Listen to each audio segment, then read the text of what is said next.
and welcome to the All 12 Signs video series for the Sagittarius New Moon, which is happening on the 12th or 13th of December, depending on where you live. I will be reading for Aries and Pisces in this video. My name's Chloe. I work with card divination, astrology, and I channel energies through my body. As you can see, my hands are moving around right now. This is independent of my conscious thought, drawing in energies from different dimensions to help us heal, help us clear stuck energy, and open up portals to source to get us in alignment with our soul's frequency. It's just one of the ways that I channel, and it's like a form of light language. For those of you who know your time of birth and you know your natal chart, I recommend looking to the sign that falls in the first house. It's called your rising sign, where your ascendant is. All the signs will be as if they're in the first house when I'm doing the astrology reading. So the astrology will link closest into that. However, this does not invalidate you looking at any other part of your chart, perhaps where your sun or your moon are. Just look to the house that sign falls in, look to the themes of that house, and apply those themes to the messages that come through. It's as if that sign with all the energy of your natal chart have now moved to the first house. So take what resonates and leave what doesn't. Aries rising. How you doing, Aries? For those of you tapping into the Aries energy and it doesn't fall in your first house, look to the house that it does fall in, look to the themes of that house, and apply those themes to the messages that come through. It's as if that Aries energy, with all the connotations of your natal chart, astrological points, celestial bodies, themes of house, all that meaning has now moved to the first house. So take what resonates, leave what doesn't. Now, Aries, regardless of wherever Aries is in your chart, this lunation is happening in the sign of Sagittarius, so it's a fellow fire sign. So we have this trining your Aries energy. A trine is an aspect of Jupiter. Jupiter wants to provide elevation, wisdom, expansion, a sense of cohesion, a sense of knowing, a sense of faith. And with that faith, a sense of opportunities and abundance and luck can come in. So it's a soft aspect, it's easy, it's free flowing, very inspirational. And this is where we're sort of elevating the fire energy here. And that's all feeding into your Aries energy.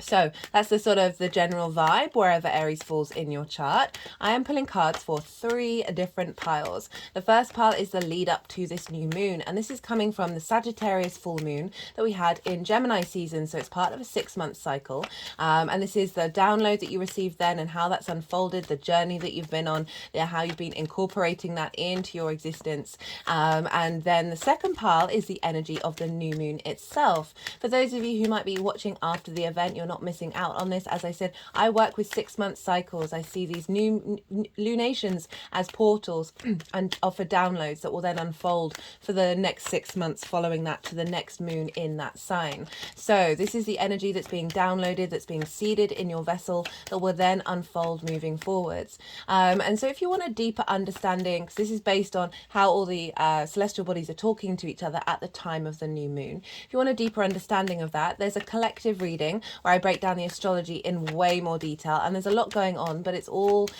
beautifully harmonized. It's a really beautiful moon that we're having here.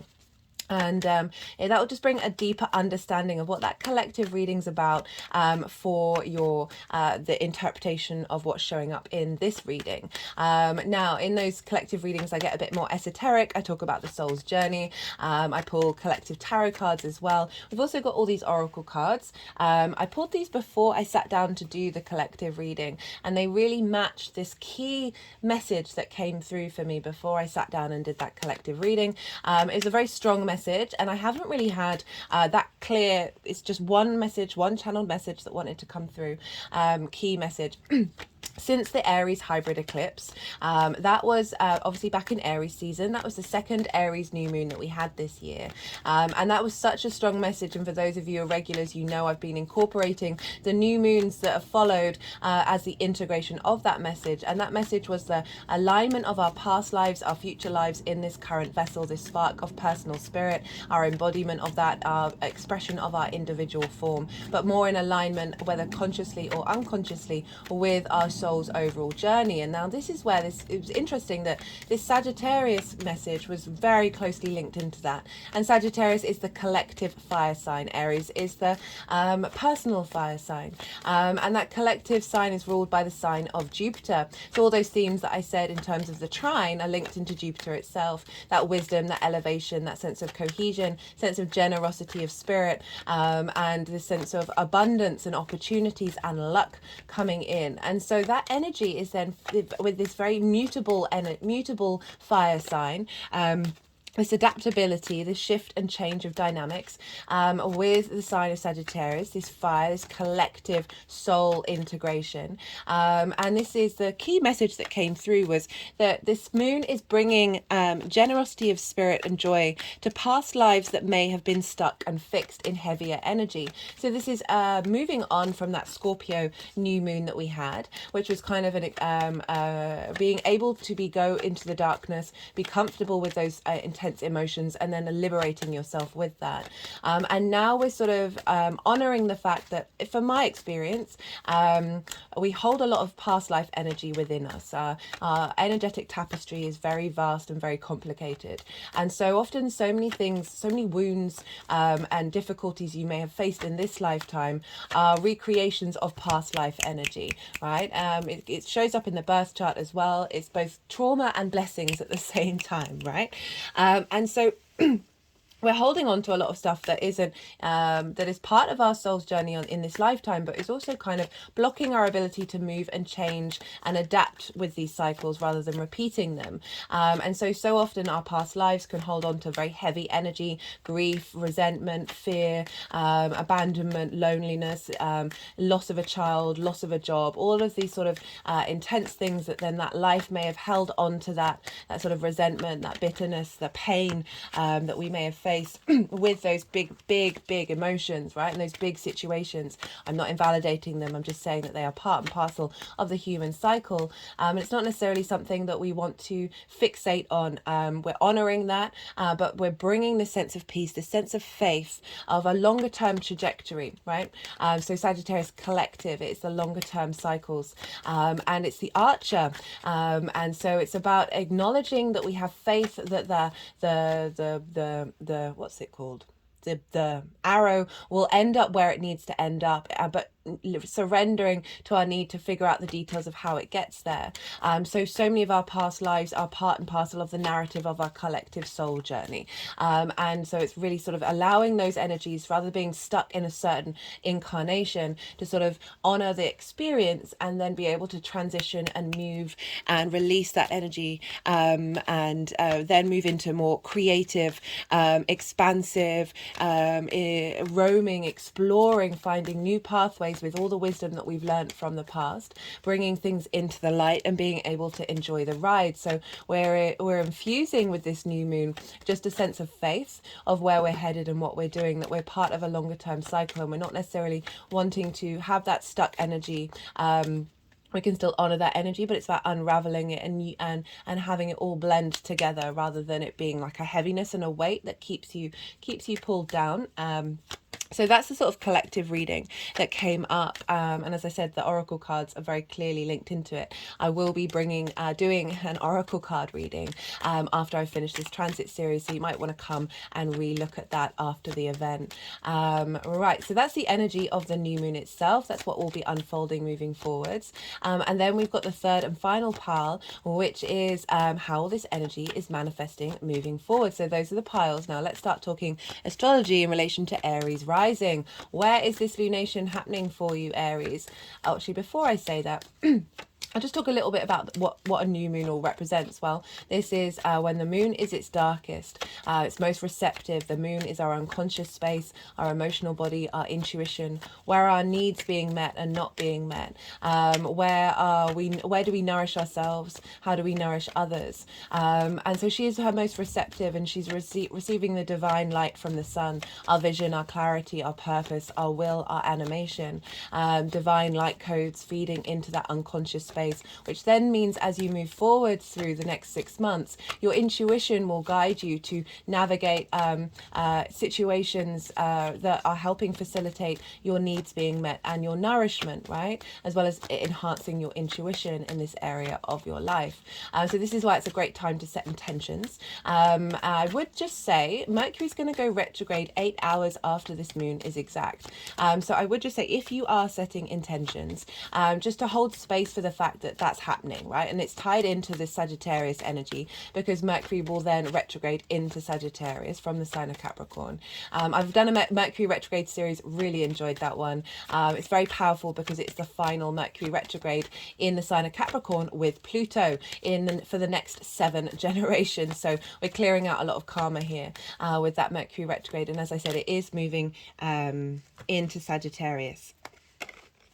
And so just hold space for it. You don't have to figure out what that means, or maybe tap into your intuition about how that's showing up. But what I find when we hold space for it and just sort of acknowledge it, then we're not fighting against it, we're working with it with this new moon. That Mercury is also going to be getting a receipt of the download of this Sagittarius new moon as well. So that's going to be influencing. It's a feedback loop. Right, so this can be a great time to set intentions about how you plan to move forward over the next 6 months. Right, so Aries rising, where is this happening? This is happening in your 9th house. This is the house of the gods. This is about perspectives, how you see yourself, in society, the collective, the world, the universe, those big questions. Why do we exist? What's going on? How should we operate with one another? What serves us best? So your perspectives, your morals, your ethics, your philosophies, your connection to book religion, source energy, nature, science, whatever it is that it's a kind of like a matrix that's bigger than you, that you are a part of, and your place within it. So these are the big questions here, the big perspectives. It's also about learning and teaching. It's more about mastering something that you may have been studying for a long time, in order to broaden your perspective and therefore share it with others. We're not here to force people to change their mind, but provide them information so they can make their own autonomous decisions.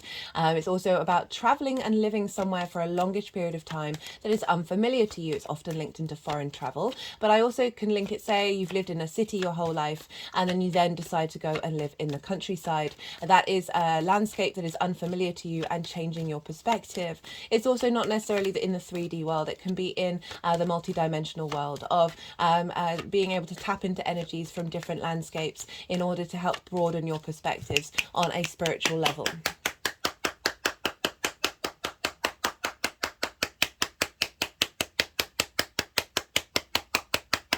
Sorry, I do go quiet when the energies do loud clapping, because I appreciate that you may not be able to hear me over it, and some of you may be listening with headphones as well, so I always try and be very mindful of that, so do bear with me when that's happening. They have been doing a lot of energy work with this series, so it's all part and parcel. It's sort of reconfirming and recalibrating to the messages that come through as well.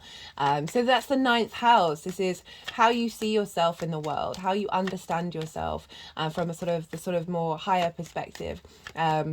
And this is trining your Aries energy. So it's feeding loads of wisdom, loads of inspiration, a sense of deeper understanding and expansion of self into your embodiment of self, which is your 1st house. This is how you embody your sun or your moon in your actions and your deeds, depending on if you've got a day or a night chart. This is often how other people see you, because they see that embodiment rather than the more personal, cognitive or emotional space of the sun or the moon. It's your body, it's your vitality, it's your character, it's your sense of self. So you're getting a download come through with this new moon that is then feeding into your how you embody yourself. You're elevating that fire energy that will then unfold moving forwards. Right, so if we link this into sort of like past life energy and what heaviness may be being cleared out here and integrated, and sort of a sense of not knowing who you are in relation to the outside world. This could be your perspectives, having certain perspectives and then not seeing them matched in the world that you live, right? And finding grief around that because you're not in, there isn't an alignment. This could be wounds around any situations that you've been in landscapes that are alien to you that may have brought about a sense of trauma, as well as perhaps not being able to travel. That could certainly be a thing that's being cleared out, as well as not being recognized for your mastery of something or your perspectives in general, not having the opportunities to master something as well. That can be a really big thing with the ninth house. Yeah, just generally not having opportunities to broaden your perspectives. Not seeing the true value of yourself in relationship to the universe. Not seeing the true value of yourself in relationship to the society that you're in. So all these kind of distortions, I feel like, are getting cleared out here with this new frequency of making peace with that and not holding on to it so it then limits you in this lifetime.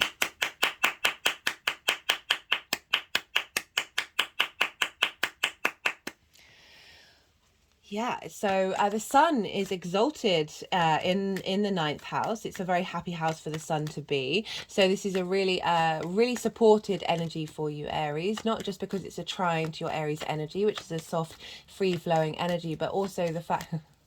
I always think the amount of times that I say the word energy, like if there was, I don't want to say a drinking game, but it's an easy point of call of every time I say energy, have a shot, like we'd all be under the table, be gone.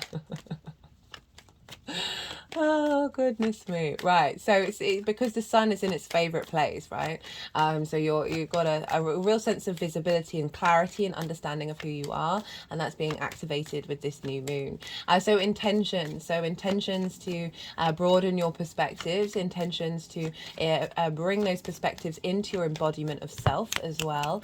Intentions around perhaps planning a trip to go and live somewhere for a longish period of time. It may also be about setting intentions around wanting to travel more in the astral plane or the multi-dimensions and receive wisdom from other landscapes to help broaden your perspective. If you are learning and mastering something, this can be a great time to set intentions about committing to that, as well as committing to sharing your perspectives as well.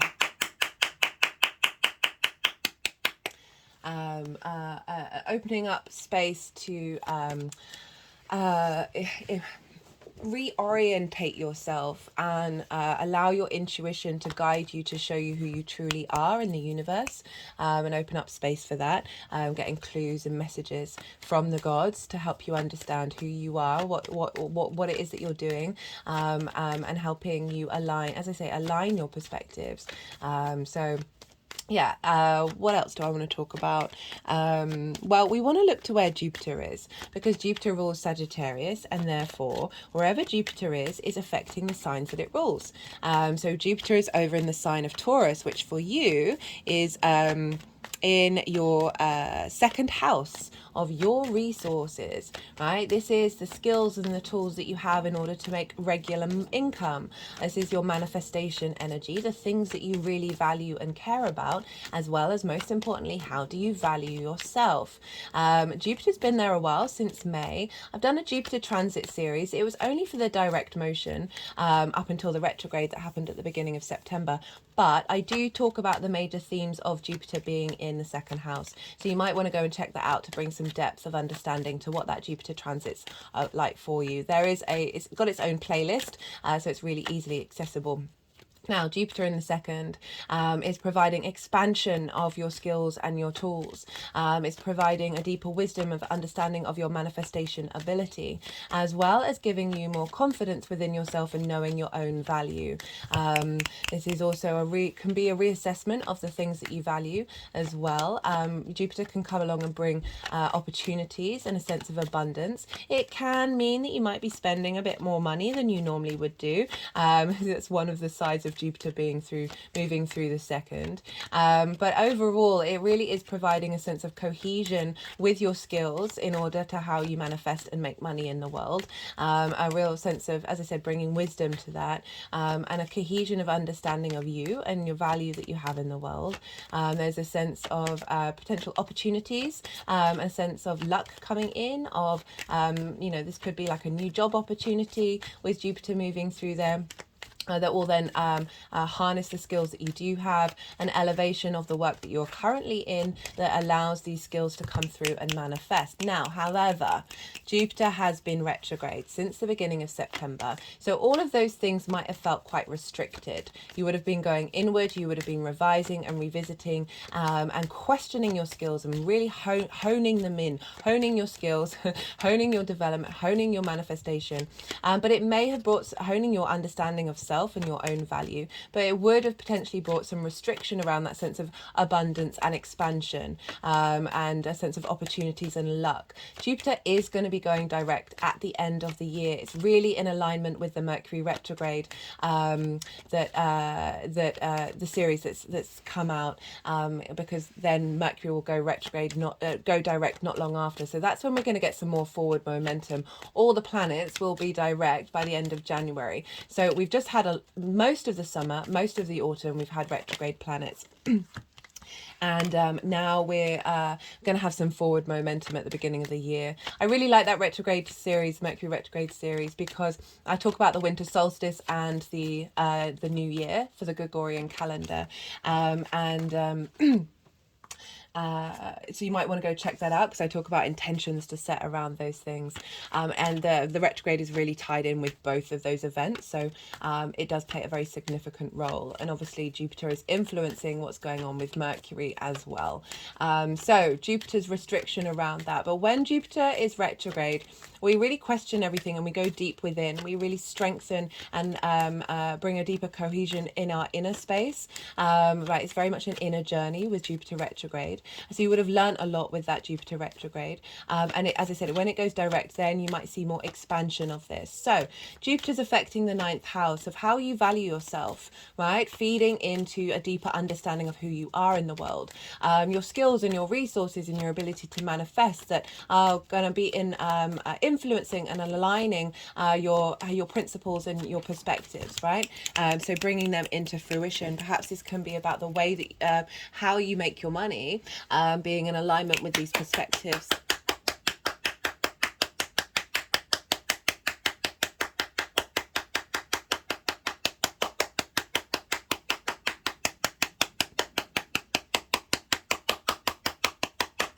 Ooh. And so Jupiter's providing a lot of inner depth and inner wisdom with this, and really helping realign this with truly knowing your own value. And Jupiter does bring a lot of confidence as well, but you might have felt that being restricted. As I said, this is all going to shift and change at the beginning of the new year. Now, Taurus is ruled by Venus, so we want to look to where Venus is, and Venus is in the sign of Scorpio over in your 8th house. Now, this is the outside world's resources. She will be opposite Jupiter at the time of this new moon. This is a give and take between you and the outside world. This links into more sort of big money, one-off money, in terms of like inheritance, 3D and cosmic inheritance, as well as like bonuses and commissions. And it's also linked into sort of mortgages and taxes. So you're dealing the outside world, you're sort of giving to the outside world and in reliance of their resources. It's also a transformational house. It's linked into the give and take between you and the outside world, you and everything other than you. This is time, money, energy, things, intimacy, ideas. All of this can show up in the 8th house, and it's also a very psychic house. It's a very magic house, because it's not just you in the 3D world, it's you and everything that is unseen, right? With source energy. How do your relationship dynamics show up, right? How are you showing up in relationship dynamics? And really reconnecting to source energy. So Venus, Edgar Cayce was a very famous psychic who had a stellium in the 8th house. It's, as I said, it's a very magical house. Venus is moving through there. This is the first time she's moving through there since the South Node left Scorpio. So she's clearing up, she's connecting the dots, she's bringing a sense of value and appreciation of that eclipse cycle, of what everything that we've worked through in the sign of Scorpio. Venus moving through the 8th, you just might find yourself a little bit more ease in the outside world, just finding a little bit more charm, a little more connection as well, connecting the dots. Venus Traditionally, I work with the Hellenistic principles of over 2,000 years ago. Venus traditionally is in her fall in Scorpio because she's opposite the sign that she rules. However, and you can kind of understand it because Venus in Scorpio can be, there's an element of combativeness. It's very, can be very straightforward, can be very blunt. It's not necessarily people pleasing. It's moving away from that Libra energy. It can be very sort of non-conformist. There's a sense of purity of character of Venus being in Scorpio, rather than sort of being in flow with everybody else and wanting to connect to everybody else. Scorpio energy is very sort of, there's an intensity there. It's very transformational. So Venus can seem a bit feisty in the sign of Scorpio. There's an element of sort of possession and obsession with Venus being there. However, she's conjunct Pallas Athena, which is an asteroid. They're walking hand in hand together through Scorpio. And Pallas Athena represents embodied wisdom and longer term strategy. So I really feel that they're both supporting each other to get you in alignment with understanding your value when it comes to the give and take between you and the outside world, and being able to transform for you to be able to be confident expressing your needs and expressing what brings you love and what brings you joy. As there's a charm with Venus, so she's applying to long-term strategy and embodying a deeper sense of your core emotional responses to the outside world.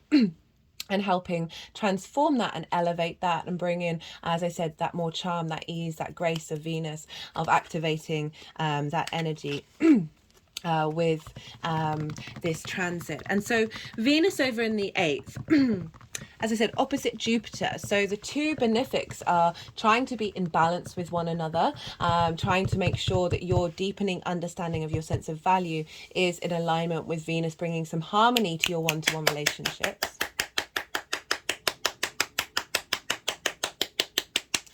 And then all of that energy is then feeding into your sense of how do you see yourself in the world. So Venus is facilitating a transformation of the give and take between you and the outside world, any imbalances you may have had there, making more connections that are based on sort of long-term fixed energy that serves your transformation as a soul. You're harmonizing your connection with source energy that's then feeding into your sense of value. So often with the 8th house, we can give too much, we can take too much. There can be elements of codependency. We can feel left out in the cold, of not being able to achieve what we want to achieve if we haven't got this loan or something. It's always like looking outward into the world, rather than knowing that you have all the resources you need within you. So Venus moving through there is facilitating, as I said, this new dynamic between your exchange with the outside world, a deeper sense of value when it comes to Jupiter in the 2nd house, of how you manifest in the world, how you bring in regular income. So perhaps receiving wisdom from the outside world, from source energy, that is activating a higher level of your skills and your tools and your manifestation, that's then feeding into this confidence that you're building, this new sense of roaming and enjoying the ride of your existence, okay, with the 9th house. Sometimes with the 9th house we can have existential crises because maybe your morals, your ethics, you just don't see it anywhere. You see the grief in the world and you can get quite bogged down. But what I'm getting really is, as I said, that feeling good about moving through the world. Yes, the world is blah, blah. We all know what's going on out there. And the best way to tackle it is to find your inner peace, to be able to still find the joy in the little day-to-day moments, and not lose sight of your perspective, not lose sight of your connection to that which is something bigger than you, and not let it have a hold over you and distort your individual journey through it.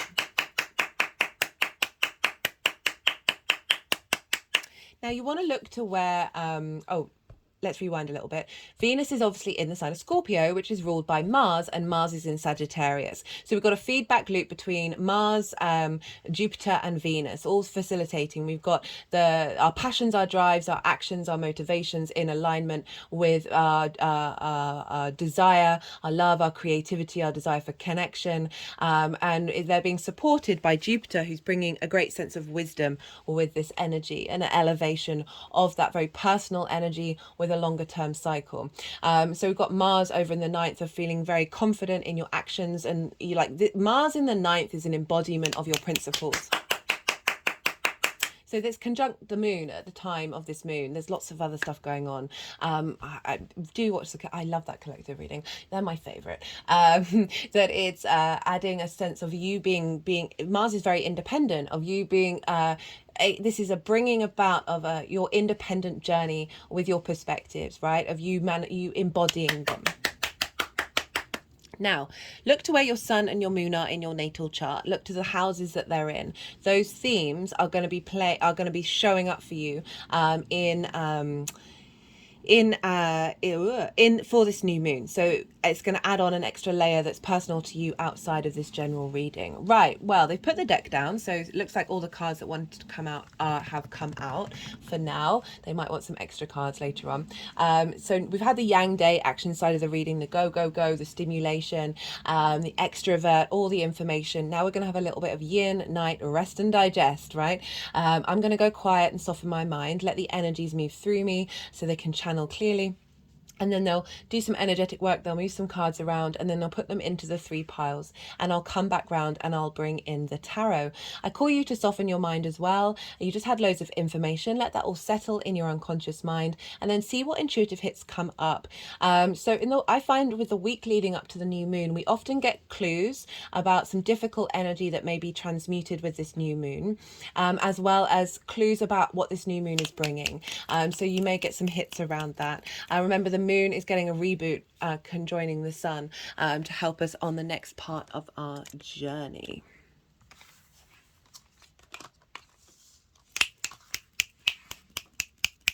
Oh, I forgot to mention, before they start doing this, I know I said I'd be quiet. This is the Akashic Records card. This is, they've wanted to use this in every reading so far. Clearing old stories, releasing past lives, and freedom. Blew my mind when that card came up.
Okay, Aries. Well, before I start, I just wanted to say that in every reading so far, we've had 3s and 6s show up. So you got a 3 showing up here for you, and I haven't quite channeled what that means, but for 3 is the magic number. It's unity of the neutral, the masculine and feminine, and 6 is very protected energy. There's a real sense of healing showing up, of bringing everyone into union with one another. Okay, well, there we go.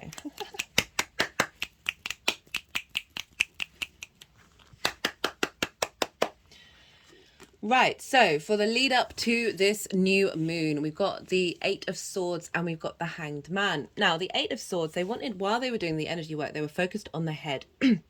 And Aries, you rule the head. And this, the Eight of Swords, is trapped in cages of our own making. You see here this figure, they think they're bound, they think they're locked up, whereas actually all they need to do is like wiggle a little bit and those binds will fall away, and they'll be able to take off that blindfold and realize that there is a vast world out there for them to roam in.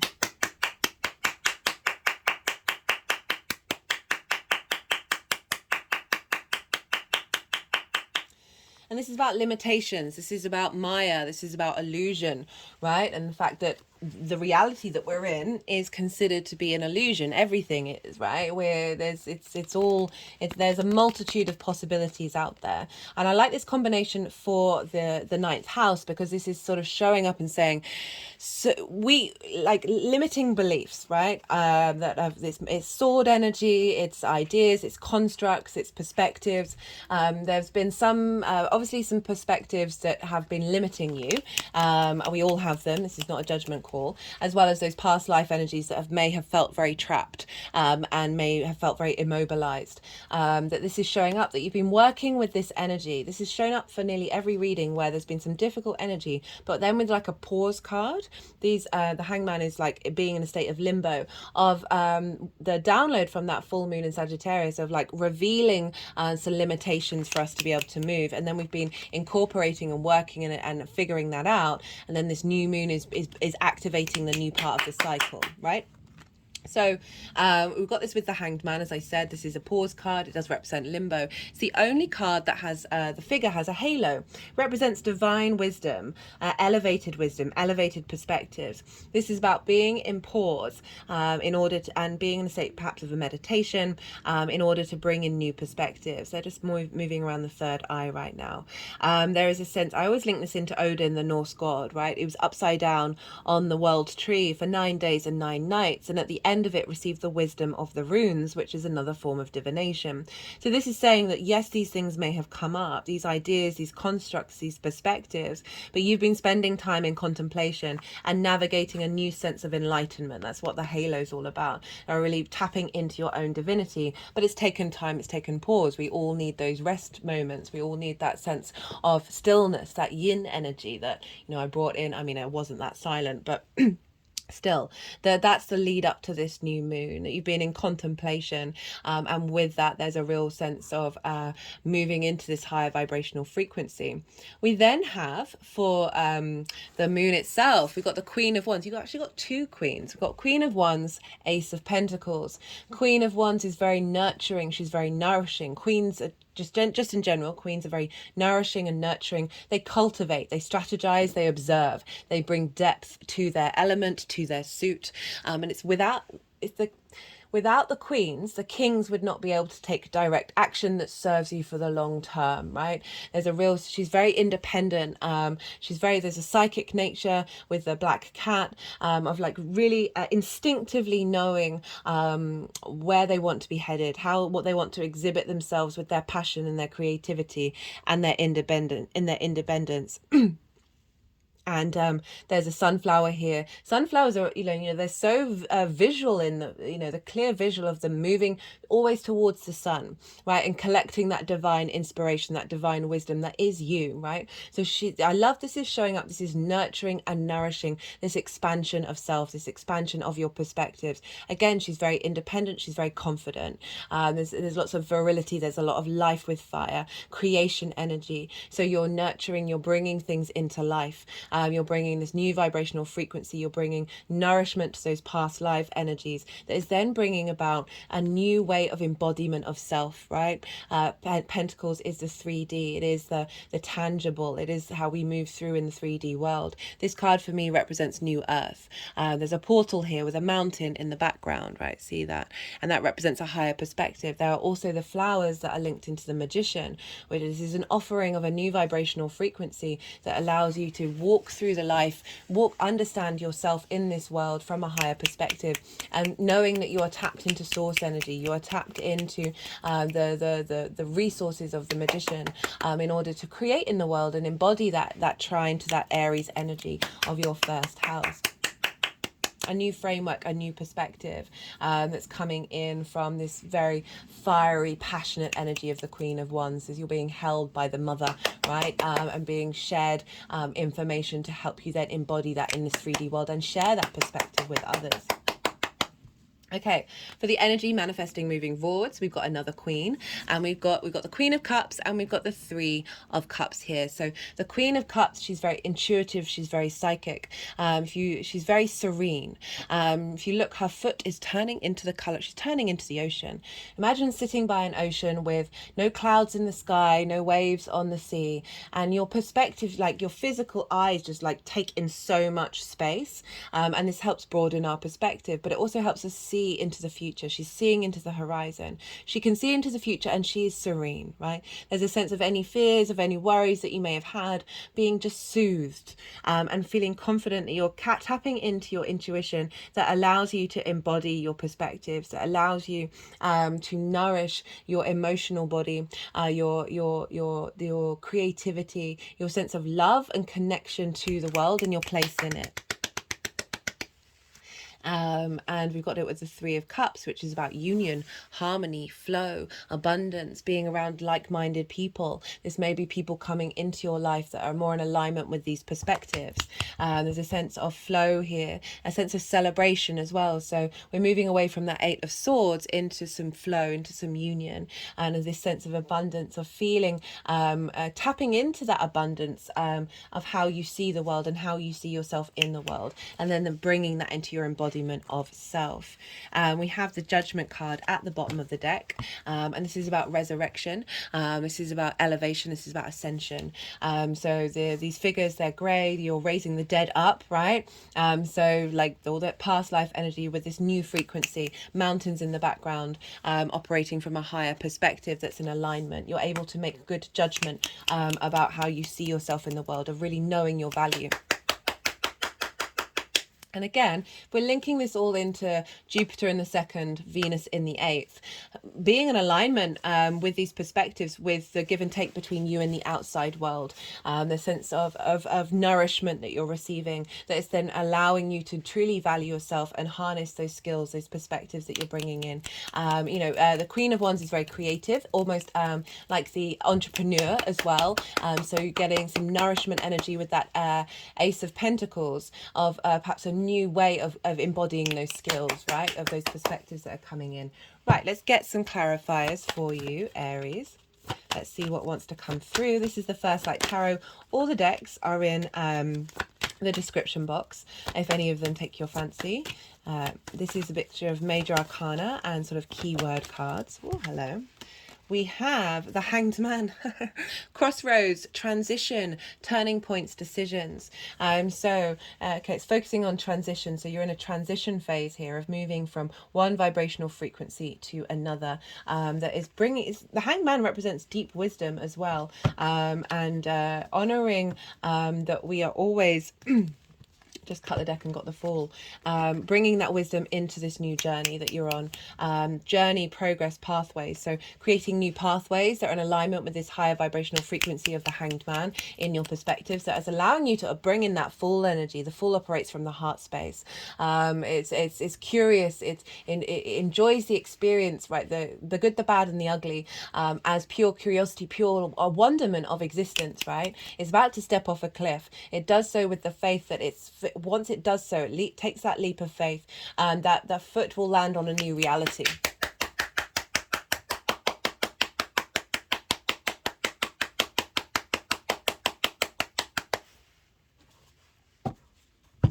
Right, let's get a final clarifier from the numerology deck. Let's see what wants to come up for you, Aries.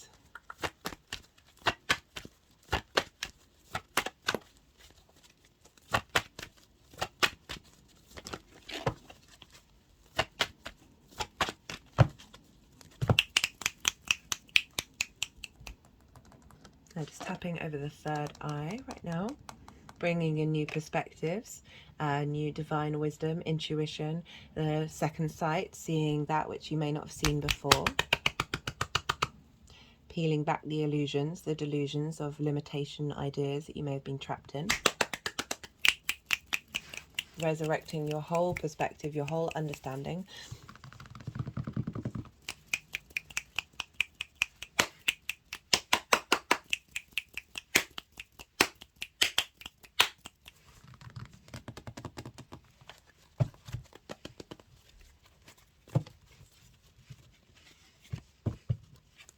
Right, let's see what wants to come up, as I said, from the numerology deck. Got love showing up. You know, as I said, moving away from limitations, right? As I was talking about, you know, our perspectives of the world and how we see ourselves, bringing love to the root and foundation of that. And then that really opens up the world for you. It brings in this state of union. Let's get another card for you, Aries. Got relationship change. So relationship with the gods, a relationship with your perspectives. As I said, sort of really also, oh goodness me, the 8th house where Venus is, of that being those relationship dynamics being more in alignment with this, with your soul's journey and your frequency of who you are. There's not diminishing your sense of value. Okay, Aries, I'm going to leave it at that. Be good to yourselves, be good to those around you, and most importantly, be well until we meet again. Pisces, Pisces rising. How you doing, Pisces? For those of you tapping into the Pisces energy and it doesn't fall in your first house, look to the house that it does fall in. Look to the themes of that house and apply those themes to the messages that come through. It's as if that Pisces energy, with all the connotations of your natal chart, astrological points, celestial bodies, themes of house, have now all moved to the first house. So take what resonates, leave what doesn't. Regardless of whether Pisces is your rising sign or not, Pisces and Sagittarius square one another. This is an aspect of Mars. Mars can bring about a bit of conflict, drama and frustration, winning at all costs. But the other side of that is friction, right? Without friction and movement and momentum, we wouldn't have atoms rubbing up against one another, creating time and space. So this is a high-end manifestation energy, right? It's forging things in the fire. It's big creation energy here. So this is the sort of the energy that's showing up for you with this new moon. This is, you know, all that conflict and drama that may show up, as or only to help release it and help figure out, okay, what is important to me? What conflicts am I? What do I feel are worth going into battle for? Yeah, sort of, do I need to be in competition, or is it healthy competition? All those sorts of things. But just generally, I like to focus on the manifestation energy for the square, right? Especially with a new moon, because you are bringing things, you're birthing something into the world, and then you'll be taking action and implementing this new intention over the next 6 months. So I'm pulling cards for 3 different piles. The first pile is the energy of leading up to the new moon. This is from the Sagittarius full moon that we had in Gemini season. So the download that we got, what have we been working with? How have we been unfolding with it? The second pile is the energy of the moon itself. This is, I work with 6-month cycles, so even if you're watching this after the event, you're not missing out on the messages. And this is sort of what's getting downloaded at the time of this new moon, right? And this is based off of how all the celestial bodies are talking to each other at the exact moment of this moon. And I've done a collective reading where I break down that astrology in way more detail. I also did a collective tarot reading, and you know, I often get very esoteric in those collective readings. I get to talk more about the soul's journey. And there was one particular channeled message that was very loud and proud, right? And the last time I remember it being that clear and that, like, it being focused on one particular message was the Aries hybrid eclipse that we had this in Aries season, which was the second Aries new moon. We have a hybrid eclipse once every decade. For those of you regulars, you know that with every new moon since then, I've been building on what that download was for us at that hybrid eclipse. And that the clarity of that message was an alignment alignment of our past lives, our future lives in this current incarnation, right? That Aries individual spark of spirit, and being independent, we're all working together, and in order to facilitate and expand in this current incarnation. And each new moon has been building on that integration process. And this one was super clear. Just got one channeled message that came through before I did the collective reading. And it was very much about finding a sense of peace and a sense of expansion around any past lives that may have been stuck in very heavy energy, right? Maybe through difficult life cycles, maybe a death of a child, or you know, not achieving what they wanted to achieve, or being in a sort of a state where you know, they're just getting their bare amount of food into their belly, right? And any sort of really heavy energy that is activating that would have been stuck into that soul's energy, right, that incarnation. So there's a lot of grief, there's a lot of pain, resentment, restriction, and with the Scorpio new moon, which was the last new moon that we had, this was sort of becoming finding the wisdom in that energy, finding wisdom in those dark, intense emotions, and then liberating ourselves and breaking ourselves out of old constructs. And then this new moon is you know, it's ruled by Jupiter. It's collective fire, so it's that collective soul energy. It's longer term cycles, longer term thinking. It's mutable, very adaptable in nature, and it is ruled by Jupiter, and Jupiter brings elevation, wisdom, expansion, a sense of cohesion, a bringing together within the all within the one, and the one within the all. This is with that wisdom, with that deep sense of knowing, that sense of faith, you know, we have opportunities and luck and abundance, a sense of generosity, a sense of joy. And so the message that came through was that this new moon is bringing generosity of spirit and joy to past lives that may have been stuck on fixed, right? So it's part of my experience that a lot of the things that we think are to do with us in this lifetime are in fact energies that our souls signed up to be in contract with, of taking this energy on into the next life from past lives and ancestral energy. And it can come up in physical things, it can come up in emotional things, mental things, all sorts of different layers of energy can show up that are linked into those past lives that may have us repeating cycles. And so this feels like just giving a sense of peace, of knowing to the longer term picture for those souls, a sense of relief, right? My hand's just gone over my heart chakra. A sense of relief that's allowing them to, it's not about denying the situations and denying the emotions, never that, but honoring that we are in a state of movement, we are in a state of evolution. We're sort of liberating that energy that keeps us from being transforming cycles rather than repeating them. And so this is sort of getting those souls to sort of understand, oh, we're part of a longer term trajectory, right? What may have happened in that lifetime was, oh, excuse me. Sorry, I just had all of a sudden something very much stuck in my throat. What was I saying? So, you know, Sagittarius is mutable, this adaptability, this sense of generosity of spirit. It's the archer. If we think about the archer and the fact that the archer has deep faith, Jupiter, in knowing that that arrow is going to land where it needs to land, but not overthinking and over worrying about how it's going to get there. It's having a deeper faith in that it will do.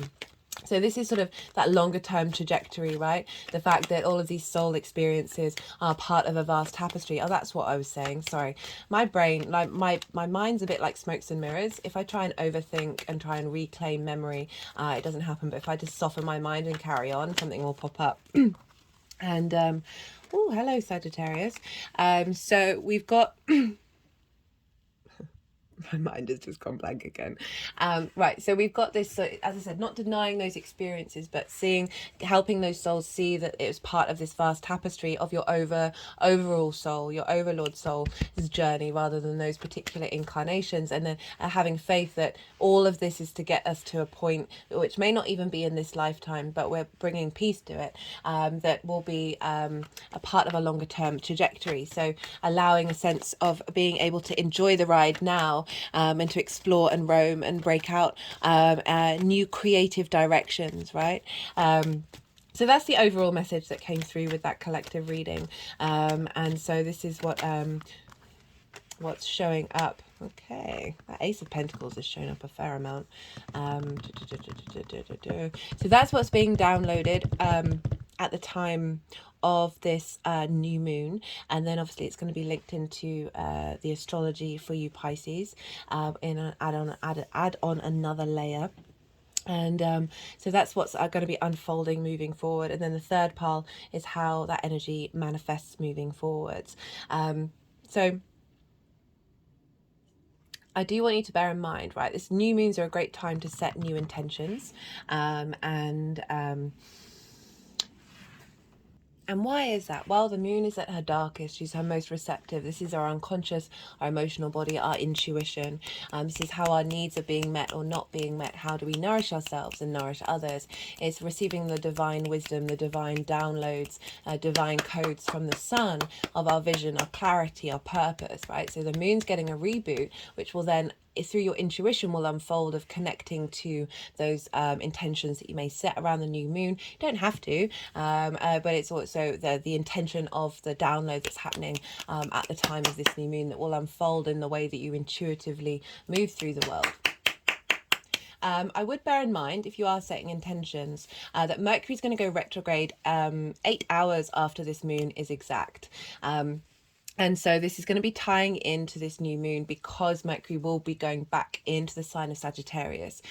So Mercury's receiving that download. And, you know, you don't have to sort of figure out what to do with that in terms of your intentions. You can just hold space for it, which means you're honoring it, you're opening up, you're acknowledging it, which means you're not fighting against it. You're more in alignment with that longer term trajectory. I have done a Mercury retrograde series. I really enjoyed doing that. That's all out.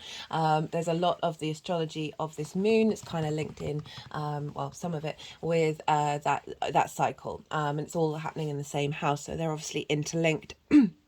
Now, right, let's talk about the astrology for Pisces rising. So this is in your 10th house, Pisces. This is your life purpose, your career, your reputation, how the big outside world sees you. It's also linked into bosses. Okay, the energies are just using my right hand to sort of move around the back, the right hand side of my rib, and along to the back. Oh, I don't know what. Oh, they're just pressing a energetic point. I don't know where all because there's obviously meridians all over the body, what this might symbolize. What organ is there? Right, the liver's on the right? Okay, something going on with the right hand side, sort of the midpoint, of the rib cage. Okay, sorry, it's a bit difficult to focus.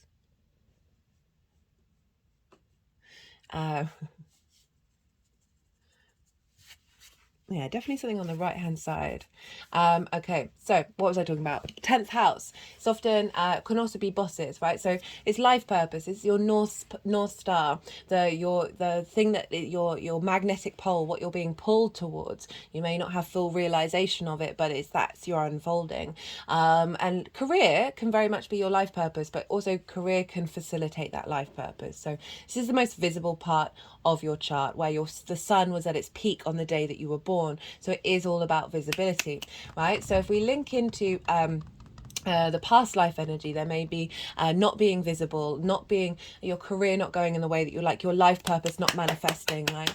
And the energy around that, and maybe bosses that put a lot of burden on you and a lot of restriction, and then never being visible and never being validated. So these are the sort of stuck energies that may be getting cleared around this new moon, and sort of honoring that through those difficulties we come to a deeper understanding of self in other lifetimes. But in terms of your new moon and your own personal experience, this can be setting new intentions about covering the next stage of your life purpose, elevating your career, connection to visibility and finding that inner light within you, as well as really setting, being able to set a new vibrational frequency when it comes to your career, when it comes to your life purpose. It's squaring your Pisces energy, which is your first house, how you embody embody your sun or your moon in your actions and your deeds. It's the lens in which other people see you, because they see that embodiment rather than that behind the scenes cognitive or emotional body. So your body, it's your vitality, it's your appearance, it's your sense of self. So this is being squared. So we've got this new intention, and also you're ruled by Jupiter as well. So, you know, what I'm going to be saying about Jupiter over in Taurus is going to be impacting you as well, Pisces. So you're in alignment with Sagittarius, very mutable energy, very adaptable. And so this new energy is coming through that is facilitating your square of manifesting that in your embodiment of self, right?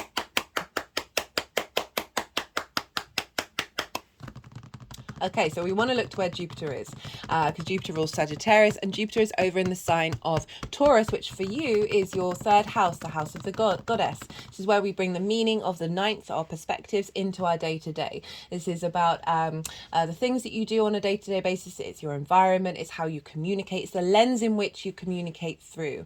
It's also about learning something new for the first time, as well as school, short-distance trips, and your local community, like the things you're doing on a day-to-day basis. So Jupiter's been there for a while, since May, bringing depth of wisdom to how you express yourself, perhaps finding more inspiration and wisdom in your day-to-day, and bringing deeper meaning into that. I've done a Jupiter series. It's in its own playlist. It does only cover the first direct motion, because Jupiter went retrograde in September.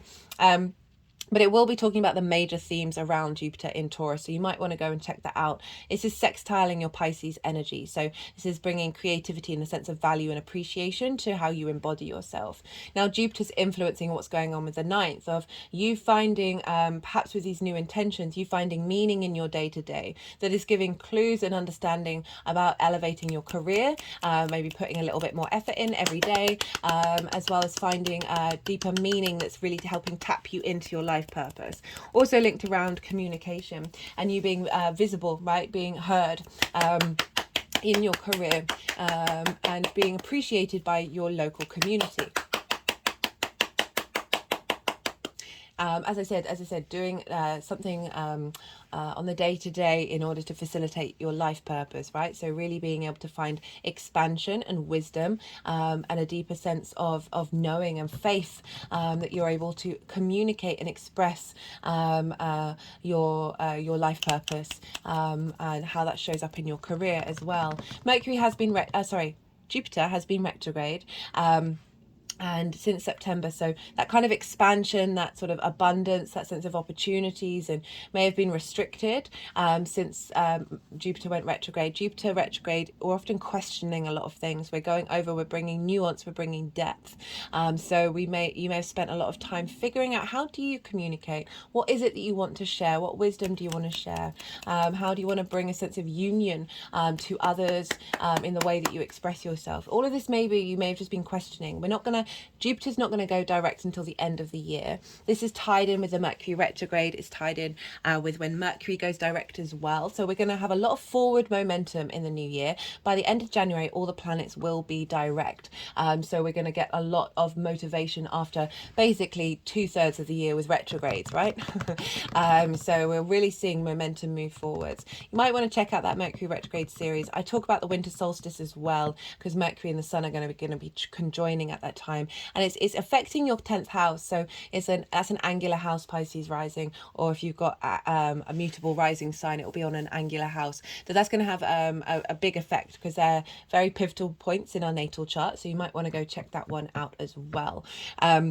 So Jupiter in the third house of being your wisdom being communicated into your life purpose, right, is being influenced by Venus, and Venus is over in the sign of Scorpio, a fellow water sign, Pisces. And so this is the 9th house. She's opposite Jupiter at this time of the new moon. This is your bigger perspectives, how you see yourself in the world, your morals, your ethics, your philosophies, connection to source energy, nature, science, whatever it is that's a matrix that's bigger than yourself, that you're a part of, how you see yourself in this space, right? Venus is the first time she's moving through here with the south node not being in that sign.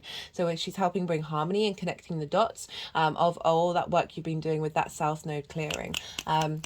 Venus in the 9th is having a real sense of value and love of who you are in the world, right?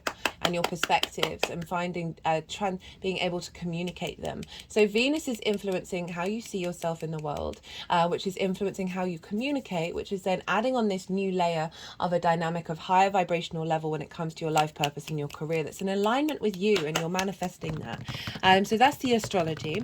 I do recommend checking out, and this then feedbacks loop into Mars, because Mars rules Scorpio. So we've got Mars, Venus and Jupiter all influencing what's going on with this moon. So we've got an alignment of our passions, our drives, our motivations, our actions, with our desire, our love, our desire to connect, a sense of grace, a sense of harmony, a sense of creativity, all with that deep wisdom of Jupiter feeding into this new moon. Do check out where your sun and your moon are in your natal chart. Look to the houses that they're in.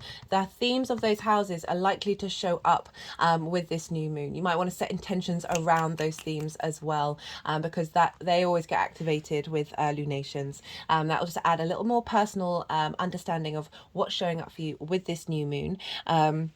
And how are beyond this general reading. Right, they put the deck down ages ago, so all the cards that have wanted to come out have come out. You've got a fair amount of major arcana here, Sagittarius, Pisces. Sorry, I do apologise. It's because I was looking at the Sagittarius card. And I'm not surprised, because you are ruled by Jupiter as well, so that's impact. You've got a double impact of Jupiter here. And so I'm going to go quiet. We just have the yang day action side of the reading, the extrovert, the go, go, go, the stimulation. And now we're going to have a little bit of yin, night, rest and digest.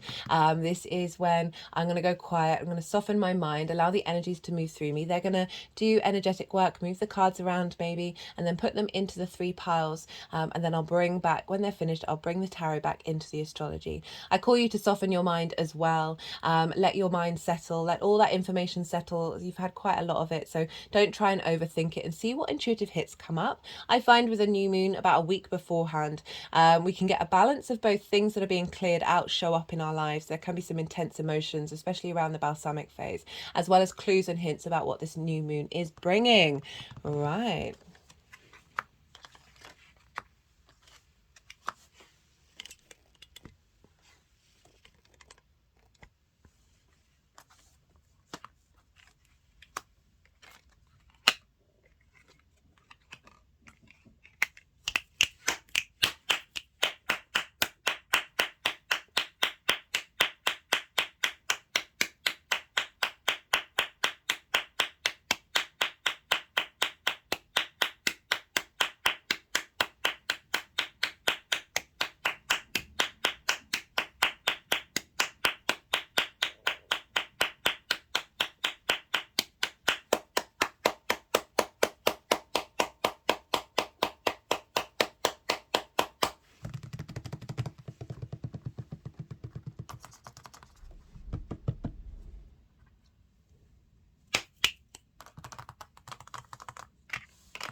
Okay, Pisces. So I just want to say, for every reading so far, and we're nearly at the end, sixes and threes have shown up. So it's interesting that you've got a 6 coming up here now. Right, so we've got the lead up to this new moon. We've got the 10 of Wands, and the cards really want to just highlight that both of this is coming through, right? This is a combined force of both the 6 and then the 7 of Swords. So this is a very, I'm not, right, I wasn't, when I saw that card show up, I was like, I'm not surprised for the 10th house, okay? So this is burden, this is weight, this is responsibility, this is, tens for me a very karmic energy, right? So this can link in holding a lot of that burden from past life energy. This figure, hard work's not a bad thing, right? Committing and doing what you need to do in order to facilitate what brings you joy in this world is a wonderful thing, right? But you see this figure, they're hunched over, their eyes are looking to the ground, they can't even see that it's a beautiful day, right? This is about how do we look at burden, how do we hold that space. But in general, this showing up is saying that there has obviously been a lot of weight upon you. You've had to do a lot of things, and you're feeling a bit burnt out. There's a heaviness, but there's such power behind this figure with the 10 of Wands, right? They are able to carry those 10 wands, they are able to go the distance.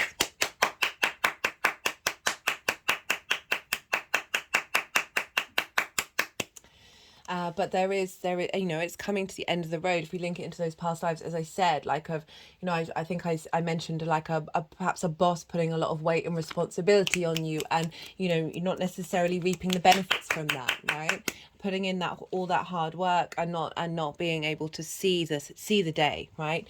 Yeah, so just in general, this feels like you've been working through whatever this feels like for you, from that download from the Sagittarius full moon of just feeling, okay, this is a perspective, right? As I said, right, you can be carrying those 10 wands, and they're all things that are coming towards your life purpose, and you could carry them in one hand, through perspective, through energy frequency.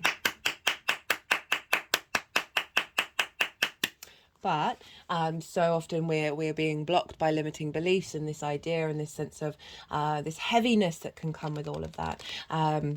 Of having all of that. It also could be about having a lot of different passions and a lot of different ideas, and there being a lot of weight behind that. But overall, it's just generally a heaviness and an overload and an overbear. And then we've got it with the 6 of Swords and the 7 of Swords. So the 6 of Swords, very protected. You're being guided from choppy waters into calm waters. You're taking with you that which will serve you in the new landscape. So this is really saying that you've been in reflection of this energy. You're not necessarily holding on to it in the way that you have done in the past, and I mean that with no judgment. That there's an energetic shift that you've been working on with that full moon. We've got the 7 of Swords, which is like it's stealing away the 5 of Swords. For those of you who know tarot, like that, for me it's the most difficult card to look at because it represents the fundamental struggle the human race is going through. But it's basically creating peace. This is new ways of thinking. So what you're taking with you is a new way of thinking and engaging with that weight, with that responsibility.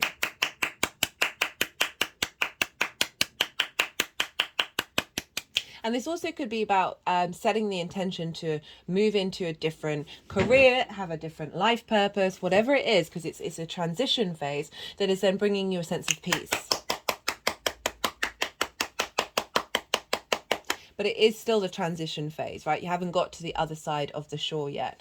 Right, so for the energy of the moon itself, we've got the Jupiter card, we've got the Sagittarius card, and we've got the Ace of Pentacles. So this is saying that this energy is bringing in a new sense of joy, right? A sense of fate moving on the up, like energetically, there's a heaviness here where there's an expansion, opportunities coming through, a sense of with this Sagittarian energy of refinement of self, right? This figure, if you see here, the water is actually moving up into the cup. It's going against the ordinary, breaking old patterns, potentially bringing in some magic, right? But there's a real sense of angelic refinement coming in. There's a balancing out, there's an alchemy that's being manifest in this new moon of breaking out of old cycles and bringing in some magic with the Ace of Pentacles, which is saying there's a new embodiment in the 3D realm. Right, there's a higher perspective coming in that's allowing you to embody whatever it is that you need to do. With see here, there's all the flowers of the magician. This represents you have all the resources that you need in order to embody this in your existence. This could be a new opportunity, a new job coming through, a new offering of how in regards to your life purpose, right? Just generally like this embodiment of the worldly realm.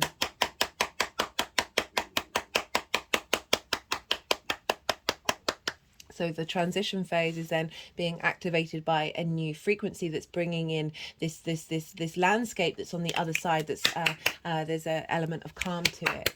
Right, so how this is manifesting moving forward, well, we've got the World and we've got the Hermit. The World card is Saturn, Hermit is Virgo. The World, so Virgo for you, Pisces, is over in your 7th house, and actually there's an asteroid Pallas Athena there, and she not Pallas Athena, I apologize, Juno, representing commitment. So we've got this sense of commitment coming in that's manifesting in this new frequency of the wisdom that you're bringing into the world. Okay, so the world is know thyself and the world will open up to you, and this is a deep sense of knowing of who you are and what it is that you want to bring into the world. What is your life purpose? How are you moving through your career? You're moving through this element of completion, of competence, right? Of knowing this is Saturn, this is, your legacy energy. And it's coming with the Hermit, which is about inner wisdom, very independent, being able to share that wisdom. People would come to the Hermit for advice, right? So for some of you, that may be like one-to-one clients showing up or opportunities showing up that acknowledge your wisdom and acknowledge your embodiment of it. And really, it's the star is there as well, as being guided by the star of being able to hope and dream and being able to tap into your unique version of self, right? We've got, what do I want to say more about that? I mean, it's a pretty clear transition of moving away from that burden. Look how light she seems compared to the 10 of Wands, right? Or they seem even, because traditionally before the Rider-Waite version, this figure was a hermaphrodite, representing when we are in union with every aspect of ourselves. We have the masculine, we have the feminine within us. The world opens up, right? There's a victory wreath. Even though it's the end, it marks a new beginning of opportunities. But look at the difference in the way that these figures are being embodied. So it's really showing a movement into lightness. What I'm overall feeling is a sense of lightness away from that burden, with deep wisdom of the journey that you've been on, right? Okay, let's get some qualifiers.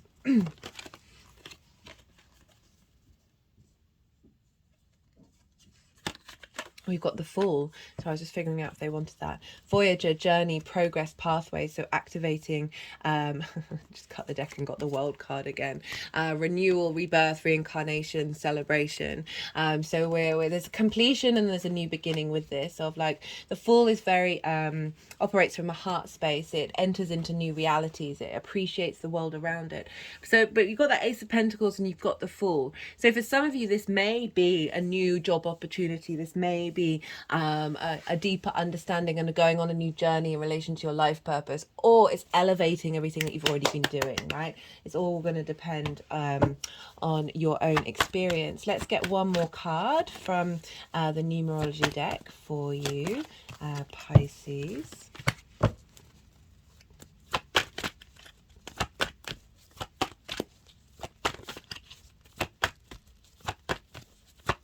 I'm thinking about Jupiter in the 3rd of communication and wisdom with that Hermit card. As I said, Jupiter's going to go direct in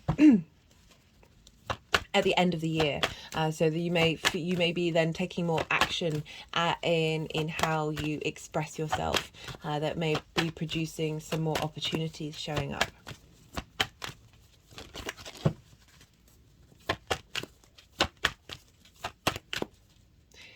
You know, with the Hermit in the world, it could be about working for yourself.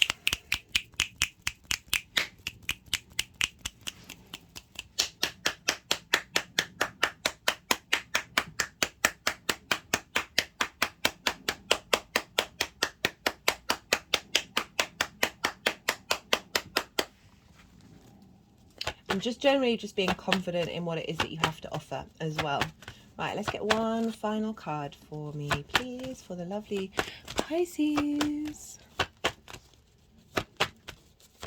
And that really ties in with Venus as well in the 9th, of knowing thyself in the world around you, but not losing your own wisdom with that, not bending and melding to that which doesn't serve you, that which doesn't feel right within your soul.